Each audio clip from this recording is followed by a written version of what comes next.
So hello students, welcome to this video. आज की video के अंदर डिस्कस करने वाले हैं एक बहुत ही इंपॉर्टेंट कॉन्सेप्ट जिसका नाम है विजयनगर। आज हम विजयनगर साम्राज्य को डिस्कस करेंगे जो कि 12th क्लास की हिस्ट्री में चैप्टर नंबर 7 है। साथ ही साथ अगर आप यूपीएससी की भी तैयारी कर रहे हैं, जीएस की आप तैयारी कर रहे हैं, तो उसके लिए भी ये आपका एक मोस्ट इंपॉर्टेंट कॉन्सेप्ट जो है वो होने वाला है। तो आज डिटेल में समझेंगे, पॉइंट टू पॉइंट समझेंगे कि हर बिंदु पर चर्चा करेंगे कि विजयनगर साम्राज्य की शुरुआत कहां से हुई, क्या उसके बारे में जो रिमेम्बरेबल जो पॉइंट्स हैं वो कौन कौन से हो सकते हैं, उसको एक अच्छी तरीके से समराइज करेंगे, उसको समझने की कोशिश करेंगे। ठीक है, तो आज हम डिस्कस करेंगे विजयनगर 14 से लेकर के 16th सेंचुरी तक। ठीक है, तो आज का हमारा कॉन्सेप्ट है विजयनगर। ठीक है, और 14th से लेकर के 16th सेंचुरी की अगर बात करी जाए तो उस समय को हम आज स्टडी करने वाले हैं, 14वीं से लेकर के 16वीं शताब्दी तक। ठीक है, तो सबसे पहले विजयनगर या फिर विजय का नगर आप इसको कह सकते हैं, इस साम्राज्य की स्थापना, इस डायनेस्टी की जो स्टार्टिंग हुई थी वो हुई थी 14th सेंचुरी में। तो विजयनगर की जो स्थापना है तो वो कब हुई थी गाइस? 14th सेंचुरी में। इसको विजय का नगर, ठीक है, भी आप कह सकते हैं विजयनगर को ही, अगर आप तोड़ करके देखेंगे। उसके बाद कहता है यह कृष्णा या तुंगभद्रा दोआब क्षेत्र में स्थित था। कृष्णा और तुंगभद्रा जो नदी का जो एक जगह बनाई हुई थी उसमें ये स्थित था। इसके प्रमुख शासक जो है वो, जिसका बहुत नाम आपने सुना होगा, कृष्ण देव राय थे। इनका शासनकाल 1509 से लेकर के 1529 तक। कृष्ण देव राय, ठीक है, ध्यान रखेंगे, ये इनके सबसे मेन शासक रहे हैं। तेनालीरामा को सुना होगा, तेनालीरामा इन्हीं कृष्णदेव राय के शासनकाल में जो है वो थे। इनका शासनकाल था 1509 से लेकर के, पूरा ब्लैंक ब्लैंक हो गया, 1509 से लेकर के 1529 के बीच में जो इनका शासनकाल था। ठीक है, हम्पी के भग्न अवशेष, हम्पी जो कि राजधानी थी, मुख्य शहर था, इसके भग्नावशेष 18वीं ईस्वी में एक ब्रिटिश इंजीनियर और पुराविद जो कि हिस्ट्री को समझते थे, आर्कियोलॉजिकल डिपार्टमेंट में काम करते थे, कर्नल कॉलिन मैकेंजी द्वारा प्रकाश में लाए गए। तो इनके जो अवशेष थे 1800 ईस्वी में कर्नल मैकेंजी द्वारा जो है वो प्रकाश में लाए गए थे। प्रकाश में लाने का मतलब होता है दुनिया के सामने वो चीज इन्होंने प्रस्तुत करी, पेश करी कि इस तरीके की चीज। कौन थे वो? कर्नल, याद रखेंगे नाम, ये कर्नल कॉलिन मैकेंजी, शॉर्टकट में कर्नल मैकेंजी भी कह सकते हैं। ठीक है, कर्नल मैकेंजी ने 18वीं शताब्दी में दुनिया के सामने प्रस्तुत करे इनके भग्न अवशेष। हम्पी, मैकेंजी जो कि मैंने आपको बताया ईस्ट इंडिया कंपनी में थे, एक ब्रिटिश आर्कियोलॉजिकल थे, ने इस स्थान का सबसे पहले सर्वेक्षण मानचित्र तैयार किया। आर्कियोलॉजिकल मैप सबसे पहले कर्नल मैकेंजी ने जो है वो तैयार किया। जैसे कि मैंने आपको बताया ईस्ट इंडिया कंपनी में काम करते थे, तो इन्होंने ही इसका एक मैप लोगों के सामने जो है वो लेकर के आए। विजयनगर साम्राज्य की स्थापना दो भाइयों, इसकी जो स्थापना थी जो जिसको हम बोलते हैं ना 14th सेंचुरी में, ठीक है, दो भाइयों हरिहर और बुक्का ने करी थी। याद रखेंगे, दो भाई थे, हरिहर और बुक्का, इन दोनों ने करी थी। साल था 1336 ईस्वी, याद रखेंगे, हरिहर और बुक्का, याद रखेंगे, इन्होंने विजयनगर साम्राज्य की स्थापना करी थी। दो भाई थे और विजयनगर साम्राज्य के शासक अपने आप को राय कहते थे। जैसे कृष्णदेव तो उनका नाम है, तो इस साम्राज्य के जो लोग थे वो अपने आप को क्या बोलते थे? राय बोलते थे, इसलिए वो नाम पड़ गया कृष्णदेव राय। ठीक है, इस तरीके से राय पड़ा। ठीक है, यहाँ के शासक ही अपने आप को राय बोलते थे। विजयनगर शासकों के दक्कन के सुल्तान और उड़ीसा के गजपति शासकों के साथ संघर्ष हुए। मींस के साउथ के जो सुल्तान थे और उड़ीसा के जो गजपति शासक थे उनके साथ इनका संघर्ष चलता रहा। इतना आसान नहीं होता है किसी साम्राज्य को बचा करके रखना, क्योंकि उस जमाने में आज की तरह लोकशाही नहीं थी। लोकशाही से मेरा मतलब है जनता मिलकर के अपना जो है वो डेमोक्रेटिक फॉर्म में अपना पीएम चुन देती है या प्रेसिडेंट चुन देती है, वही शासन चलाता है, लोगों का भला करता है, सब कुछ वही करता है। ऐसा नहीं था, जो जिसकी लाठी उसकी भैंस। तो अगर आप राजा बन भी गए तो जरूरी नहीं कि आप राजा बने रहेंगे, आपको संघर्ष करता रहना पड़ेगा। अगर आप राजा बनने रहना चाहते हैं तो फिर आपको ताउम्र लड़ाइयां लड़ती रहनी पड़ेगी। कोई ना कोई हर साल 2 साल में आपके ऊपर हमला करने आएगा, आपके राज्य को छीनने के लिए आएगा और उससे बचाने के लिए आपको लड़ाइयां लड़ती रहनी पड़ेंगी। ऐसा ही था उस जमाने का सिस्टम, साम्राज्य तो ऐसे ही बसेंगे, ठीक है।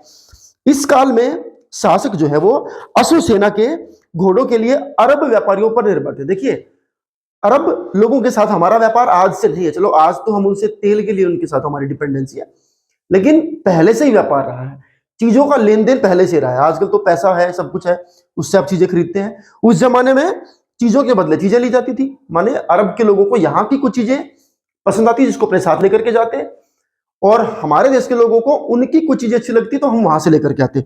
तो खासतौर पर घोड़े की यहाँ पर बात रखी गई है। तो यहाँ के जो शासक थे वो घोड़ों का व्यापार अरब व्यापारियों के साथ करते थे। विजयनगर जो था वो मसाले, वस्त्र और रत्नों के बाजार के लिए प्रसिद्ध था। मतलब विजयनगर की अगर बात करी जाए, जो बाहर के व्यापारियों को अट्रैक्ट करता था वो क्या था? कपड़े थे, मसाले, ठीक है, और रत्न। ये चीजें विजयनगर में खास थी, जो कि बाहर के व्यापारियों को अपनी तरफ अट्रैक्ट करती थी। व्यापार से प्राप्त राजस्व राज्य की समृद्धि में महत्वपूर्ण योगदान देता था। माने राज्य की जो प्रोस्पेरिटी है उसमें बड़ा इंपॉर्टेंट रोल प्ले करता था। जो भी राजस्व, जो भी टैक्स रेवेन्यू जो जनरेट होता था, वही एकमात्र साधन था, क्योंकि और तो कोई साधन था नहीं। ऐसी तो कोई चीज थी राजा के पास नहीं थी जिससे वो आमदनी करे। उसकी आमदनी का साधन एक ही था, जो भी कर या जो टैक्स, जो रेवेन्यू जनरेट होता था वो राजा के पास आता। राजा उसको कुछ अपनी लग्जूरियस चीजों में लगा था, अपने महल बनाने में, अपने कंस्ट्रक्शन में, और उसका कुछ हिस्सा जनता की भलाई के लिए भी यूज करता था। विजयनगर पर संगम, सुलु, तुलु, वह अराविंदु वंशों ने शासन किया। कई सारे वंशों ने शासन किया, जिसमें संगम, सुलु, तुलु और अराविदु, ठीक है, इन सब वंशों ने शासन किया। विजयनगर के सर्वाधिक प्रसिद्ध राजा कृष्णदेव राय तुलु वंश से संबंधित थे। जैसे कि मैंने आपको बताया अभी, कई वंशों का नाम लिया, जिसमें संगम था, सुलुव था, तुलु था, अराविदु था। इन सब में से जो सबसे फेमस कृष्णदेव राय जी हैं वो तुलु वंश से संबंधित है। इनके शासन की चारित्रिक विशेषता विस्तार और सुदृढ़ीकरण था। काफी इन्होंने विस्तार किया, अपने साम्राज्य का सुदृढ़ किया, मजबूत किया। इन्होंने शासनकाल में विषय में अमुक्त मल्लद नामक तेलुगु भाषा में कृति लिखी। इन्होंने तेलुगु भाषा में कृति भी लिखी, जिसका नाम था अमुक्त मल्लद, ठीक है। विजयनगर शहर की विशाल किलेबंदी करी गई थी। अब राजा रहेगा तो देखो सेफ्टी तो करनी पड़ेगी, बाकी प्रजा की सेफ्टी हो ना हो, लेकिन राजा की सुरक्षा बड़ी जरूरी है। सुरक्षा के लिए एक बड़े महल में वो रहते थे, उसकी चारों तरफ दीवारें भी होती थी। उनके यहाँ पर जो महिलाएं होती थी उनको भी बाहर जाने की आवश्यकता नहीं थी, राजा को भी बाहर जाने की आवश्यकता नहीं थी, उनके घर वालों को भी बाहर जाने की जरूरत नहीं थी। उसी महल के अंदर, उसी चार दीवारी के अंदर पूरा बाजार भी लगता था, उसी के अंदर तमाम चीजें, सभी सुविधाएं जो है वो होती थी। तो विशाल किलेबंदी करी गई। अब्दुल रज्जाक के अनुसार इसे 7 दीवारों से घेरा गया। इनसे शहर, कृषि क्षेत्र और जंगलों को भी घेरा गया। एक बड़ा जो है वो साम्राज्य बनाने के लिए उसको पूरी तरीके से किलेबंद कर दिया गया था, दीवारों से घेर करके। कुएं, बरसात के पानी वाले जलाशय और मंदिरों के जलाशय आदि संभवतः सामान्य नगर निवासियों के लिए पानी के स्रोत का काम करते थे। माने कुएं के साथ वाला जो जलाशय है, या मंदिरों के जलाशय है, कुएं हैं, इन सब तरह के तालाब, जलाशय मीन्स तालाब आप कह सकते हैं। तो पुराने जमाने में होते थे, तालाब होता था, बगल में कुआं होता था, मंदिर जहां होता उसके अगल बगल कुआं या तालाब जरूर होता था। तो यही प्रमुख स्रोत थे पानी के लिए, आम जनता के लिए। राजा के लिए तो अलग से कुआं जो है महल में होता ही था। सबसे प्रभावशाली 2 मंच है, सभा मंडप और महानवमी डिब्बा। यहाँ पर 2 मंचों की बात करी गई है, सभा मंडप और महानवमी डिब्बा। याद रखेंगे 2 नाम है, 2 मंच, सभा नवमी, ठीक है, सॉरी, सभा मंडप और महानवमी डिब्बा।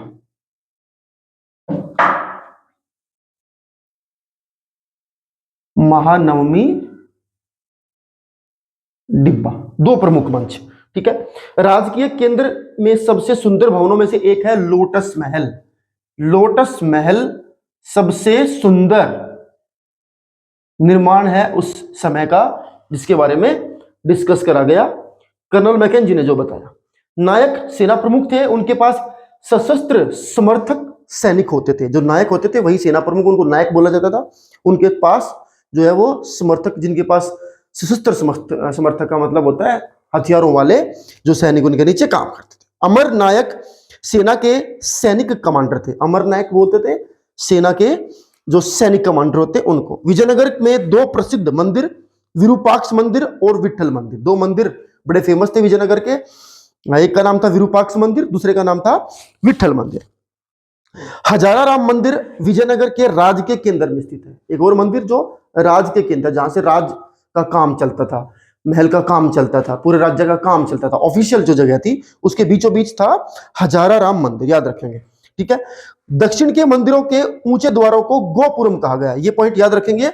साउथ इंडिया में जो मंदिर होते हैं उनका जो ऊंचा द्वार था, द्वार माने दरवाजा, जहां से एंट्री होती थी। देखिए शुरुआत से ही उत्तर भारत और दक्षिण भारत की जो कला शैली है, चाहे वो मंदिर बनाने की है या वो कंस्ट्रक्शन करने की है, वो अलग अलग ही रही है, ठीक है। हमारे यहाँ पर ट्रेडिशन अलग है, उनके वहां ट्रेडिशन अलग है। क्योंकि ये साउथ से ही बिलोंग करता है, तो दक्षिण भारत में जो मंदिर है उसका जो द्वार है, जो दरवाजा है, जो ऊंचा सा बनाया जाता है अलग से, उसको कहते थे गोपुरम। तो याद रखेंगे ये वाली बात भी। महानवमी डिब्बा एक विशालकाय मंच होता है, जैसे कि मैंने बताया 2 मंच होते हैं, सभा मंडप और महानवमी डिब्बा। तो महानवमी जो डिब्बा है वो एक विशालकाय मंच है, बहुत बड़ा, ठीक है, जो लगभग 11,000 वर्ग फीट के आधार से 40 फीट की ऊंचाई तक जाता है, जिसका 11,000 वर्ग फीट का बेस है और ऊंचाई उसकी 40 फीट तक। शहरी केंद्र की सड़कों पर सामान्य लोगों के आवासों के कम साक्ष्य मिले, मतलब जो शहरों में जो रोड के जो साक्ष्य मिले हैं, जो रोड के सबूत मिले हैं, कहते हैं कि उसके अगल बगल दोनों तरफ आम आदमी के घरों के साक्ष्य कम मिले हैं। पुरातत्वविदों यानी कि जो आर्कियोलॉजिकल जो लोग होते हैं, उनको कुछ स्थानों पर परिष्कृत चीनी मिट्टी मिली है। उनका सुझाव है कि यहाँ पर अमीर व्यापारी रहते होंगे। कुछ जगहों पर चीनी मिट्टी मिली, चीनी मिट्टी माने जो कप आप यूज करते हैं चाय पीने के लिए, उसको चीनी मिट्टी कहते हैं, जो कि आम आदमी उनको यूज नहीं करता था, खास लोग यूज करते थे। तो इससे सबूत मिलता है कि वहां पर कुछ अमीर व्यापारी जो है वो रहते होंगे। देखिए आज के समय में अगर हम बैठ करके हिसाब लगा रहे हैं कि कब क्या था, तो उसके पीछे वजह साफ है कि जो हमें सबूत मिले हैं उससे हम ये हिसाब लगा पाते हैं कि ऐसा समय रहा होगा या ऐसा जमाना रहा होगा। क्योंकि इतिहास को जानने के लिए हर चीज लिखित में हमारे पास नहीं है, सबूत है, हमने कहीं पे खुदाई करी, वहां पर कोई चीज निकली, उससे हमने हिसाब लगा लिया कि यहाँ पर गोल्ड की चीज निकली है, तो इसका मतलब ये कोई अमीर आदमी से जुड़ा हुआ स्थान रहा होगा। बस यही तरीका है इतिहास को जानने का। इसी काम को करने वाले लोगों को ही आर्कियोलॉजिस्ट कहते हैं, ठीक है। उनका कोई और काम नहीं होता, उनका काम यही होता है कि सबूत ढूंढे और उन सबूतों से पूरी कहानी तैयार करें कि कैसा समय रहा होगा, ठीक है। उसकी कार्बन डेटिंग करें, उससे उस चीज का पता भी लगेगा कि कितनी पुरानी है। पुर्तगाली यात्री बारबोसा के अनुसार सामान्य लोगों के आवास छप्पर के हैं पर फिर भी सुदृढ़ हैं, माने जो आम आदमी थे उनके जो घर थे वो छप्पर के बने हुए हैं लेकिन मजबूत हैं। व्यवसाय के आधार पर कई खुले स्थानों वाली लंबी गलियों में व्यवस्थित हैं, और व्यापार के लिए कई सारी गलियां हैं, उनके अंदर वो घर जो है वो बने हुए हैं, और लंबी गलियों में ही पूरा मोहल्ला जो है व्यवस्थित है। जल संपदा तुंगभद्रा नदी उत्तर पूर्व दिशा में बहती है। विजयनगर की भौगोलिक स्थिति के विषय में सबसे चौंकाने वाला तथ्य कि इस नदी द्वारा निर्मित प्राकृतिक कुंड हैं। शहर के चारों ओर ग्रेनाइट की पहाड़ियां हैं जो करधनी का निर्माण करती प्रतीत होती हैं। इसके चारों तरफ जो है वो ग्रेनाइट की पहाड़ियां हैं, ठीक है। और तुंगभद्रा नदी ने बना रखे थे यहाँ पर कुछ प्राकृतिक कुंड, जिससे लोगों को मिलता था पानी। प्राकृतिक कुंड का मतलब नेचुरल कोई तालाब या कोई जगह जलाशय बन जाए, ठीक है। कमलपुरम जलाशय एक महत्वपूर्ण हौज है जिसका निर्माण 15वीं शताब्दी के आरंभिक वर्षों में हुआ। इसे नहर के माध्यम से राज्य के केंद्रों तक भी ले जाया जाता था। माने जो कमलपुरम जलाशय है उसका निर्माण हुआ 15वीं शताब्दी में, यहां से पानी को सप्लाई करके दूसरी जगहों तक भी ले जाया जाता था। हिरिया नहर महत्वपूर्ण जल संपदाओं में से एक है। हिरिया नहर महत्वपूर्ण जल संपदाओं में से एक है जिसे भग्नावशेषों के बीच देखा जा सकता है। माने हिरिया नहर के भी कुछ सबूत मिले हैं, जो भी एक जल संपदाओं में से एक प्रमुख माना गया है। राक्षसी तांगड़ी यानी कि तालीकोट, इसको आप शॉर्टकट में कह सकते हैं। तालीकोट का युद्ध 1565 में विजयनगर के सेना प्रधानमंत्री राम राय के नेतृत्व में राक्षसी तांगड़ी युद्ध में उत्तरी, जहां उसे बीजापुर, गोलकुंडा और अहमदनगर की संयुक्त सेनाओं द्वारा शिकस्त मिली। याद रखेंगे इस बात को, तालीकोट का युद्ध 1565 में लड़ा गया, याद रखेंगे, ठीक है। और इस युद्ध में जो विजयनगर की जो सेना थी उसके जो प्रधानमंत्री थे उनका नाम था राम राय, और राम राय को शिकस्त मिली थी यहां पर, याद रखेंगे। जीते नहीं थे, वो हारे थे, ठीक है। किससे? उधर चारों तरफ से, उत्तर की तरफ से बीजापुर, गोलकुंडा और अहमदनगर, ठीक है। बीजापुर, गोलकुंडा और अहमदनगर, इन्होंने संयुक्त रूप से हमला किया और इसमें इनको जो है शिकस्त का सामना करना पड़ा। अब आता है एक और महत्वपूर्ण मुद्दा जो शॉर्ट क्वेश्चंस में आता है, आपको याद रखने की बड़ी जरूरत है। कुछ यात्रियों ने जो है वो यहां की यात्रा करी, विजयनगर की। अब वो यात्री कौन कौन थे? सबसे पहला यात्री था अब्दुल रज्जाक। साथ साथ बता दूंगा कि कौन से देश से थे, फारस से। अब्दुल रज्जाक ये कहां से थे? फारस से थे। इन्होंने विजयनगर की यात्रा करी। उसके बाद है निकोलो कोंती।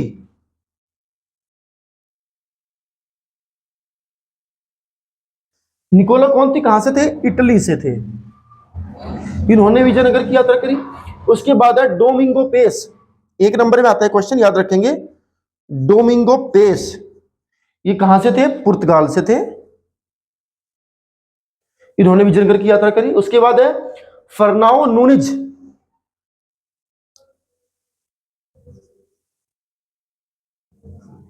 ये फर्नाओ नूनिज कहां से थे? ये भी पुर्तगाल से थे। ठीक है, याद रखेंगे। उसके बाद है बरबोसा, इसका जिक्र भी मैंने किया था। ये कहां से थे? ये भी पुर्तगाल से थे। ठीक है, ये भी पुर्तगाल से थे। उसके बाद है निकितिन। आखिरी जो यात्री थे वो कौन थे? निकितिन। ये कहां से थे? ये रूस से थे। तो ये था विजयनगर को हमने डिस्कस करा। 14 से लेकर 16 सेंचुरी की कैसे बना, उससे कुछ मेन बातें, कुछ पॉइंट डिस्कस करें जो एग्जाम के लिए बड़े बेनिफिशियल है, जीएस के लिए बड़े बेनिफिशियल है, आपकी तैयारी को बूस्ट कर सकते हैं। अगर वीडियो पसंद आई हो तो लाइक करें, वीडियो को शेयर भी कर सकते हैं और चैनल को सब्सक्राइब भी कर सकते हैं। Thank you.